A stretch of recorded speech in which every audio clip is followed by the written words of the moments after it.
విజయవాడ కృష్ణలంకలో జరిగిన lockup death case దేశం మొత్తాన్ని కూడా కుదిపేసింది. ఇప్పుడు ఏపీ ప్రభుత్వం నియమించినటువంటి సిట్ అరెస్ట్ చేసినటువంటి అధికారి అంటే సిఐ పోలీస్ అధికారి నాగరాజుని కోర్టులో ప్రవేశపెట్టిన తర్వాత ఛార్జ్ షీట్ దాఖలు చేసింది. ఇందులో చాలా ఆసక్తికరమైనటువంటి విషయాలు ఉన్నాయి. ఫైనల్గా నిందితుడు ఎవరైతే ఉన్నారో అతనిని సాయి కృష్ణని లాకప్లోనే కొట్టి దెబ్బల ఫలితంగానే అతను చనిపోయాడనేటువంటి నిర్ధారణ వచ్చింది.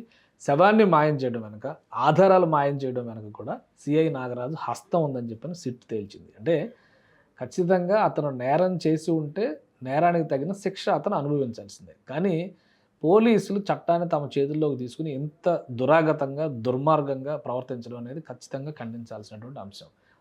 ఆ విషయాల్ని వెలుగులోకి తీసుకురావడానికి సాయికృష్ణ తల్లి చేసినటువంటి పోరాటం ఖచ్చితంగా అభినందించదగింది. ఎందుకంటే వాళ్ళు పోరాటం చేయకపోతే ఇంత సీరియస్గా ప్రభుత్వం స్పందించేది కాదు, ఇంత సీరియస్గా తీసుకునేది కాదు. వాస్తవాలు బయట ప్రపంచానికి తెలిసేది కాదు. ఇంత నాగరిక సమాజంలో అంత అభివృద్ధి చెందినటువంటి విజయవాడ నగరం నడిబొడ్డున ఉన్నటువంటి ఒక పోలీస్ స్టేషన్లో ఒక కుర్రాడిని నిర్బంధించి 10 రోజుల పాటు తీవ్రమైనటువంటి చిత్రహింసలు పెట్టి అతను చనిపోయేటువంటి స్థితిలో ఉంటే కూడా చికిత్స చేయించకుండా ఇంత ఇన్హ్యూమన్గా వ్యవహరించిన వాడిని పోలీస్ అధికారి అంటారు ఎవరైనా?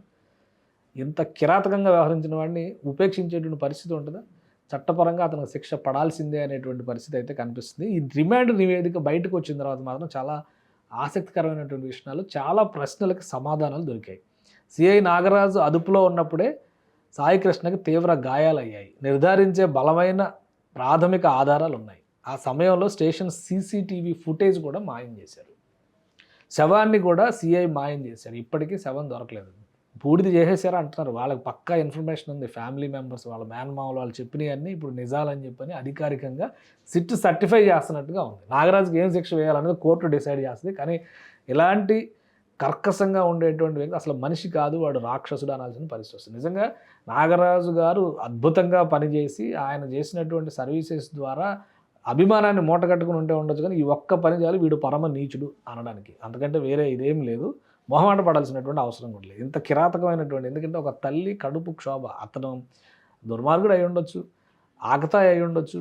అతను చేసినటువంటి తప్పులు, ఒకవేళ తప్పు జరిగిన సందర్భంలోనే దిశ ఇన్సిడెంట్ జరిగినట్టుగా ఫట్ మన ఎన్కౌంటర్ చేసి ఉంటే కనుక చాలామంది అయ్యో మంచి పనే చేశారులే అనుకునేవాళ్ళు.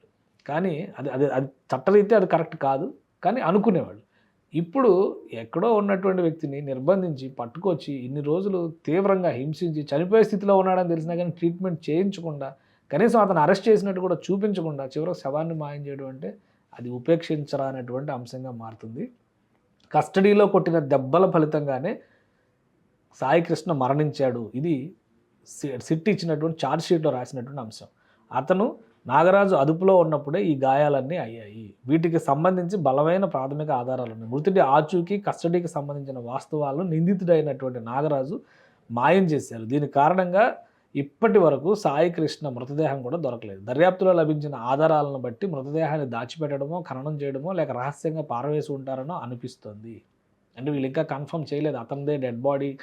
ఎందుకంటే మారటోరియం దగ్గర ఇచ్చినటువంటి, మార్చిరీ దగ్గర ఇచ్చినటువంటి ఇది మార్చిరీ కూడా కాదు, విజయవాడ కృష్ణలంక శ్మశాన వాటిక దగ్గర విద్యుత్ క్రెమటోరియం ఒకటి ఉంది. దానిలో జరిగినటువంటి అనాథ శవాలకు సంబంధించిన దహనం విషయంలో సాయికృష్ణది కూడా ఉంది అనేటువంటి అనుమానం వ్యక్తం చేస్తున్నారు అనమాట. సో అది అతను తప్పుడు మనిషి అయి ఉండొచ్చు.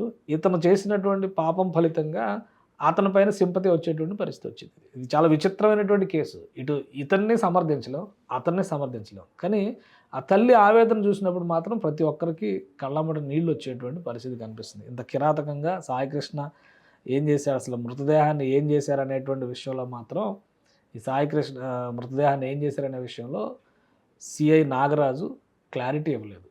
జూలై 8 వరకు అతనికి జ్యుడిషియల్ రిమాండ్ ఇచ్చారు.